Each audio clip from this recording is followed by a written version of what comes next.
Hello শিক্ষার্থী বন্ধুরা, আপনারা কেমন আছেন সবাই? আশা করি ভালো আছেন। আজকে আমরা প্রিপজিশনের উপরে আরেকটি নতুন এক্সারসাইজ নিয়ে আপনাদের সামনে উপস্থিত হয়েছি। আজকের এক্সারসাইজ নাম্বার 11 থেকে 15। তাহলে কথা না বাড়িয়ে শুরু করা যাক। Number 11, number A, she is competent dash the post. Competent মানে হলো যোগ্য, তাহলে শি ইজ কম্পিটেন্ট, সে হয় যোগ্য, ড্যাশ দ্য পোস্ট, এই পোস্টের জন্য সে যোগ্য। তাহলে কি হবে?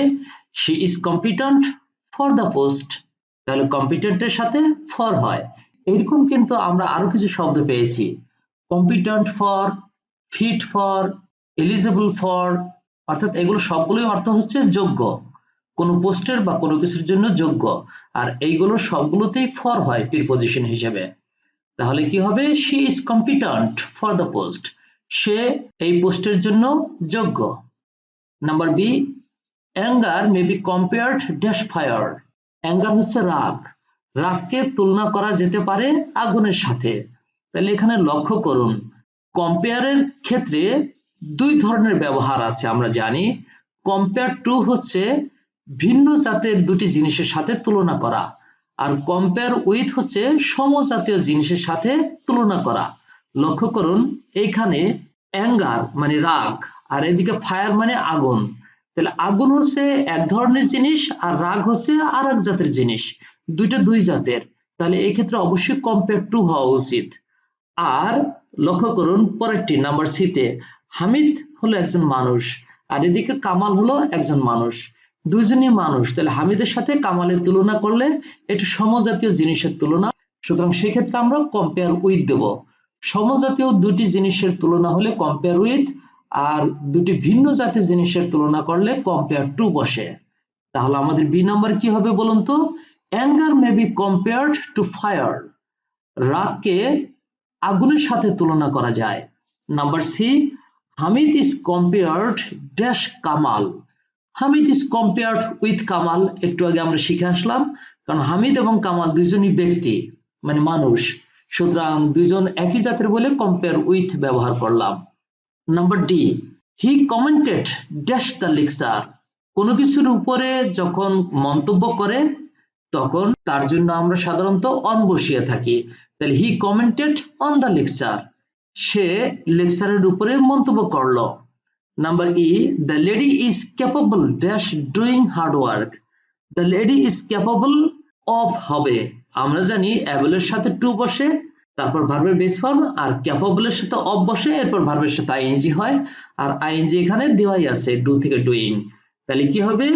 The lady is capable of doing hard work, মহিলাটি অনেক কঠিন কাজ করতে সমর্থ। ক্যাপেবল অফ অর্থ হচ্ছে সমর্থ, আবার এবল টু মানেও কিন্তু সমর্থ। দুটি অর্থ একই, কিন্তু দুইটার দুই রকম গঠন, অর্থাৎ ক্যাপেবলের সাথে অফ বসে আর এবলের সাথে টু বসে। Number F, he burst dash লাফিং অ্যাট হার জোক। সে তার জোক শুনে হাসিতে ফেটে পড়লো। তাহলে হাসিতে ফেটে পড়া বা কোনো কিছুতে ফেটে পড়া, এই অর্থে হলো বার্স্ট আউট ব্যবহার করি আমরা। আর যখন কান্নায় ভেঙে পড়া এরকম অর্থ বোঝায় বা কোনো কিছুতে ভেঙে পড়া, সেই ক্ষেত্রে আমরা বার্স্ট ইনটু ব্যবহার করে থাকি। লক্ষ্য করুন, এই জন্য এফ নাম্বার হবে হলো burst out. He burst out লাফিং অ্যাট হার জোক, সে তার জোক শুনে হাসিতে ফেটে পড়লো। আর জি নাম্বার দেখুন, শি বার্স্ট ইনটু টিয়ার্স, সে কান্নায় ভেঙে পড়লো। At the news of her failure, সে তার ব্যর্থতার খবরে কান্নায় ভেঙে পড়লো। নাম্বার এইচ, উই শুড বো, বো টু হচ্ছে নত করা বা মাথা নত করা, তাহলে we should bow to our superiors. Number I, street children R deprived dash motherly affection. আমরা জানি ডিপ্রাইভড অফ হচ্ছে একটা ফ্রেজ যেটার অর্থ হচ্ছে কোনো কিছু হতে বঞ্চিত। তাহলে street children R deprived of motherly affection, রাস্তার ছেলে মেয়েগুলো মাতৃস্নেহ বঞ্চিত, অর্থাৎ তারা মাতৃস্নেহ পায় না। Number J, father refrained me dash going to cinema.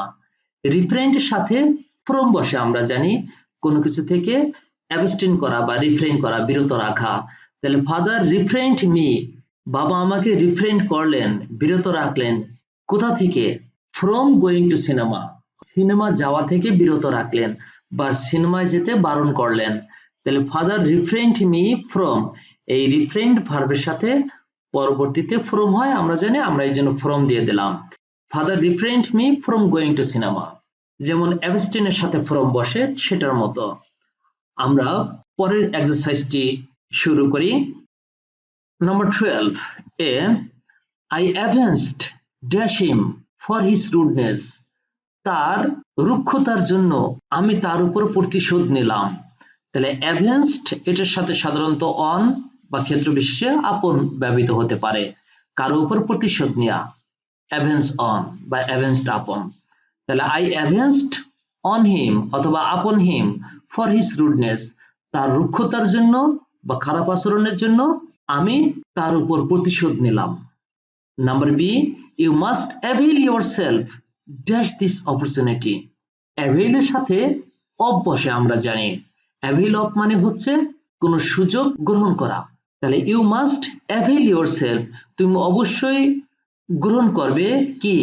Of this opportunity, এই সুযোগটি তুমি অবশ্যই গ্রহণ করবে তোমার নিজের জন্য। তাহলে you must avail yourself of this opportunity, এখানে অফ হবে।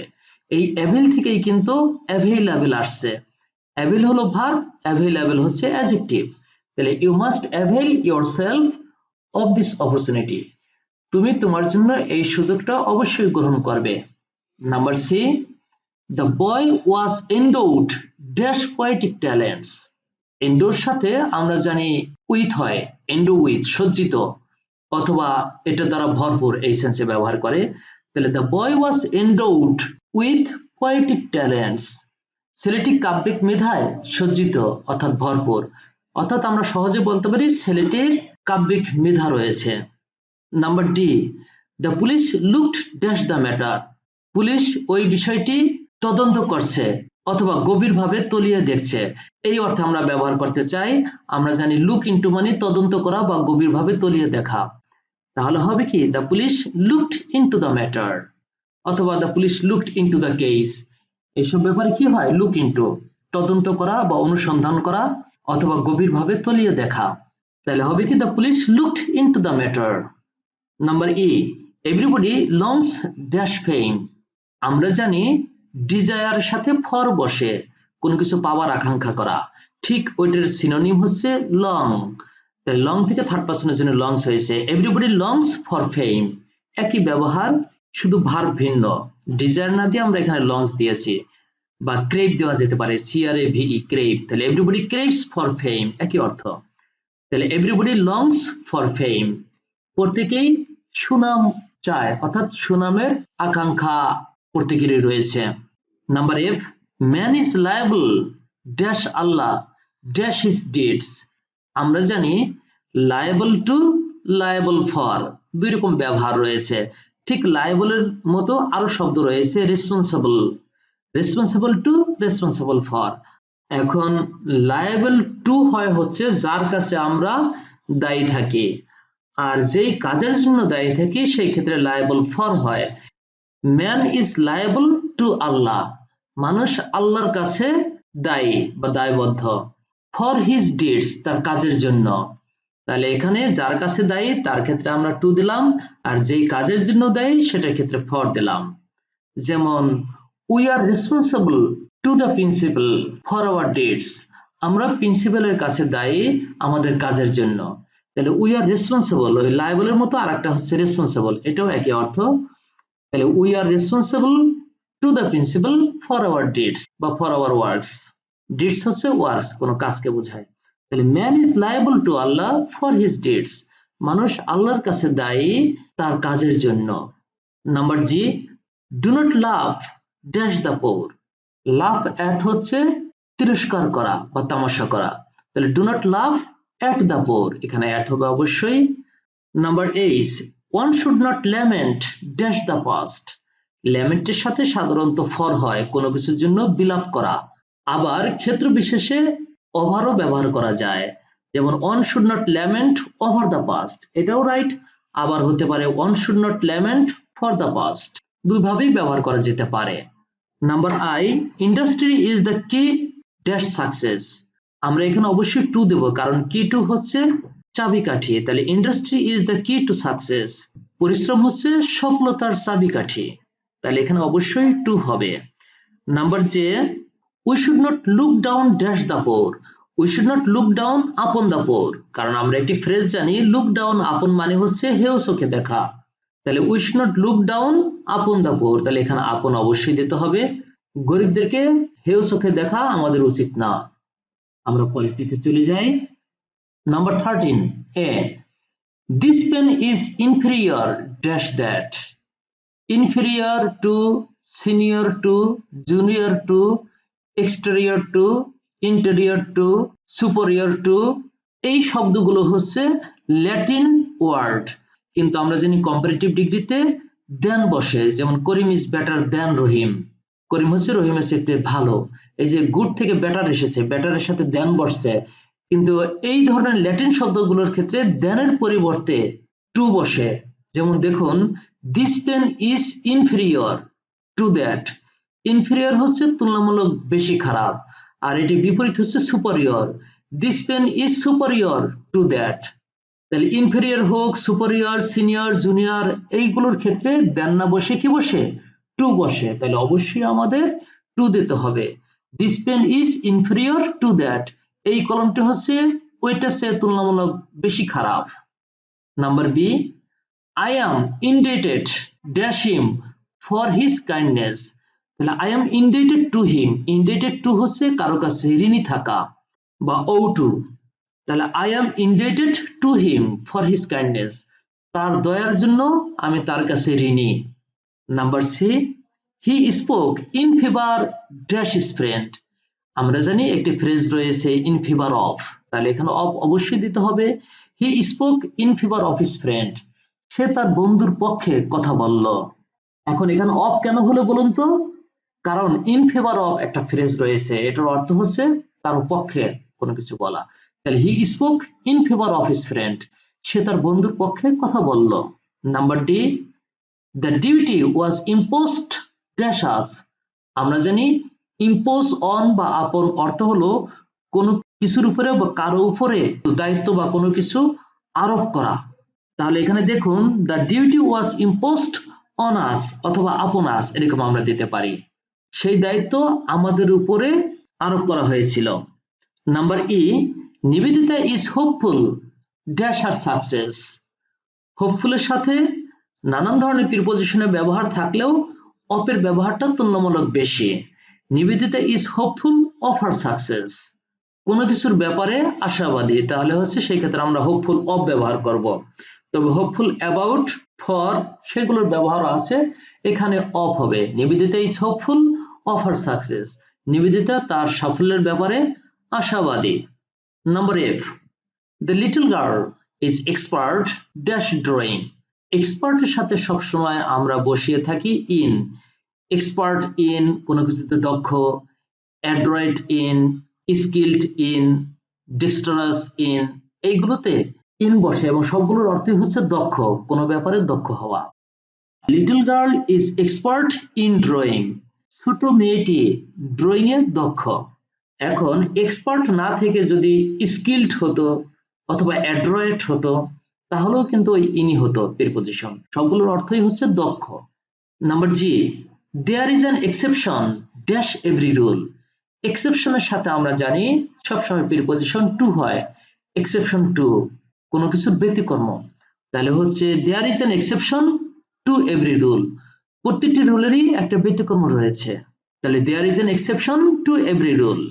Number eight, the boy excels dash painting, excels এর সাথে ইন হয়, এক্সেল মানে হচ্ছে ছাড়িয়ে যাওয়া বা অতিক্রম করা, তাহলে হচ্ছে the boy excels in painting, তাহলে এখানে কি হবে, excels in. Number I, she is not envious dash my result, envious হচ্ছে হিংসুটে, তাহলে অর্থ কি, she is not envious of my result, এখানে এনভিয়াস এর সাথে অফ বসে আমরা জানি এনভিয়াস অফ অথবা জেলাস অফ, তাহলে she is not envious of my result, সে আমার ফলাফলে হিংসা করে না। Number J, the student is loyal dash is master, loyal এর সাথে টু বসে। The student is loyal to his master. Number 14, A Kader played dash piano, played on piano, on হবে। Number B, Sheila has a great passion dash music, কোনো কিছুর প্রতি বিশেষ অনুরাগ বা টান থাকার ক্ষেত্রে অর্থাৎ প্যাশন থাকার ক্ষেত্রে আমরা ফর ব্যবহার করে থাকি। Sheila has a great passion for music, শিলার মিউজিকের প্রতি বিশাল টান বা আগ্রহ রয়েছে। Number C, I always owe dash my teacher, owe to অর্থাৎ ঋণী থাকা কারো কাছে, অর্থাৎ ইনডেটেড টু একই অর্থ। I always owe to my teacher, এখানে টু হবে। আর আরেকভাবে বলা যায় I am always indebted to my teacher, একই অর্থ। ইনডেটেড টু অথবা ও টু অর্থ হচ্ছে কারো কাছে ঋণী থাকা। Number D, he was pondering dash the matter, ponder মানে হচ্ছে গভীরভাবে চিন্তা করা অথবা ভাবা, তাহলে he was pondering on the matter এরকম হতে পারে, আবার ওভার দ্য ম্যাটার এটাও হতে পারে, কারণ পন্ডার ওভারের ব্যবহারও রয়েছে, অনের ব্যবহারও রয়েছে। তাহলে কি হবে, he was pondering on the matter অথবা he was pondering over the matter. Number E, he takes pride dash is wealth, আমরা একটি ফ্রেজ জানি টেক প্রাইড ইন, এটা একটা ফ্রেজ অর্থাৎ কোনো কিছু নিয়ে গর্ব করা। আর আরেকভাবে আছে হলো বি প্রাউড অফ অথবা ফিল প্রাউড অফ, প্রাউড থাকলে আগে বি ভার্ব অথবা ফিল ভার্ব থাকে, ফিল প্রাউড অফ অথবা বি প্রাউড অফ, প্রাউড থাকলে অফ বসে কিন্তু প্রাইড থাকলে ইন বসে। তাহলে এখানে কি হবে, he takes pride in his wealth, সে তার সম্পদ নিয়ে গর্ব করে। He takes pride in his wealth, আবার এটাকে কিন্তু অন্যভাবে লেখা যেত, he feels proud of his wealth, তখন হি ফিলস প্রাউড থাকতো এখানে, প্রাউড আর পরে গ্যাপ থাকলে অফ হতো, হি feels proud of his wealth, এটাও যা। আবার হি takes pride in his wealth, দুটো একই অর্থ, সে তার সম্পদ নিয়ে গর্ব করে। Number F, his parents prevented him from going to cinema, এখানে ফ্রম হবে। আমরা আরেকটা পেয়েছিলাম রিফ্রেইন্ড অথবা অ্যাবস্টেইন, এগুলোর সাথে সবসময় ফ্রম বসে। তার বাবা মা তাকে সিনেমায় যেতে বারণ করলেন বা ঠেকালেন বা নিষেধ করলেন। Number G, he is proficient dash drawing, proficient in, adroit in, expert in, আমরা একটু আগেই দেখে এসেছি এটার উদাহরণ। হি ইজ প্রফিশিয়েন্ট ইন, তাহলে এখানে অবশ্যই ইন হবে অর্থাৎ দক্ষ অর্থে। He is proficient in drawing, সে ড্রয়িং এ দক্ষ। Number 8, Hasna is qualified dash the post, আমরা শুরুতেই আজকে টিউটোরিয়ালের শুরুতে এরকম একটা পেয়েছিলাম, qualified for, fit for, competent for, competent for আমরা আগে ব্যবহার করেছি অলরেডি। তাহলে কি হবে, Hasna is qualified for the post, Hasna হচ্ছে এই পোস্টের জন্য যোগ্য। Number I, the patient has recovered from his illness, এখানে রিকভারের সাথে আমরা জানি ফ্রম হয়, ইলনেস থেকে মুক্তি পাওয়ার ক্ষেত্রে আমরা রিকভারের সাথে সবসময় ফ্রম ব্যবহার করে থাকি, recover from.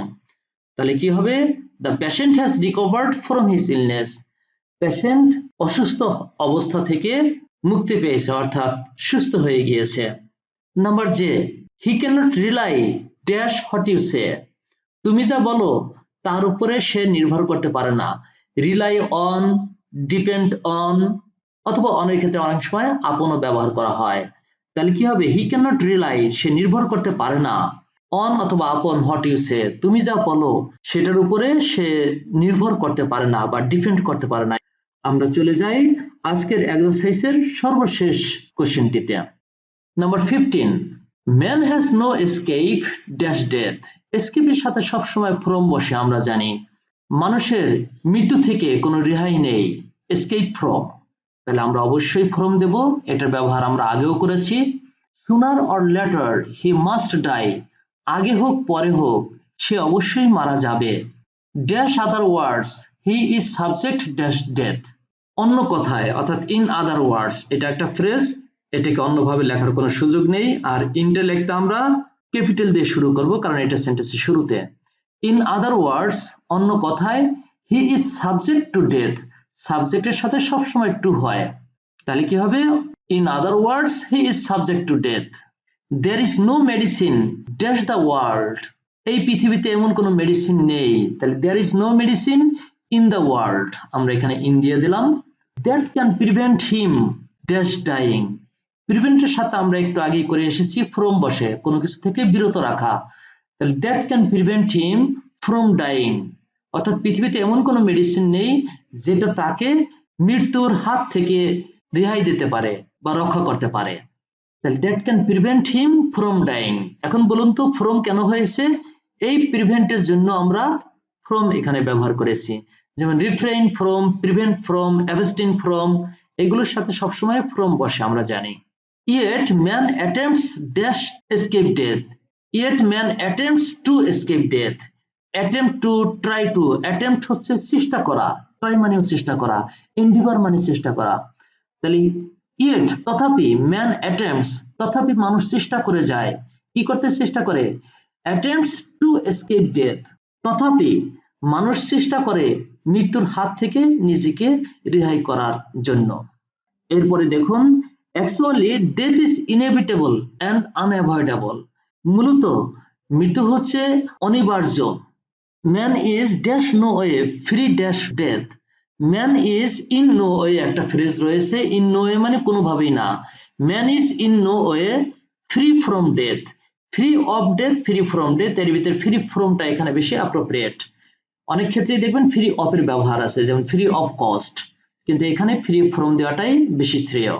man is in no way free from death, he of course has dash drink, has to drink, দেখুন পরে ভার্বের বেস ফর্ম আছে, আর ঠিক এই escape এর মতোই, escape এর আগে দেখুন এটা ভার্বের বেস ফর্ম, তার আগে অবশ্যই প্রিপোজিশন হিসেবে টু বসাতে হয়, আর এখানে ড্রিঙ্ক হচ্ছে ভার্বের বেস ফর্ম, তাহলে তার আগে অবশ্যই আমাদের টু দিতে হবে, has to মানে করতে হয়, তাহলে he of course তাকে অবশ্যই has to drink পান করতে হয় the water of death, তাহলে তাকে অবশ্যই মৃত্যুর পানি স্বাদ নিতে হয়, অর্থাৎ মৃত্যুর পানি পান করতে হয়। আমরা তাহলে এখানে দেখলাম বিভিন্ন ধরনের প্রিপোজিশনের ব্যবহার। আজকে এ পর্যন্তই, আমাদের এরকম আরো অনেক টিউটোরিয়াল নিয়ে আমরা সামনে হাজির হব, এটা দেখার জন্য আমন্ত্রণ রইল। আর এই টিউটোরিয়ালটি যদি ভালো লাগে তাহলে অবশ্যই আপনার বন্ধুদের সাথে শেয়ার করবেন, লাইক দিবেন, কমেন্ট করবেন এবং সাবস্ক্রাইব করতে ভুলবেন না, আর পাশে যে বেল আইকনটি আছে তাতে একবার ক্লিক করে রাখবেন যাতে পরবর্তী ভিডিওগুলোর আপডেট পেতে পারেন। ধন্যবাদ সবাইকে, আল্লাহ হাফেজ।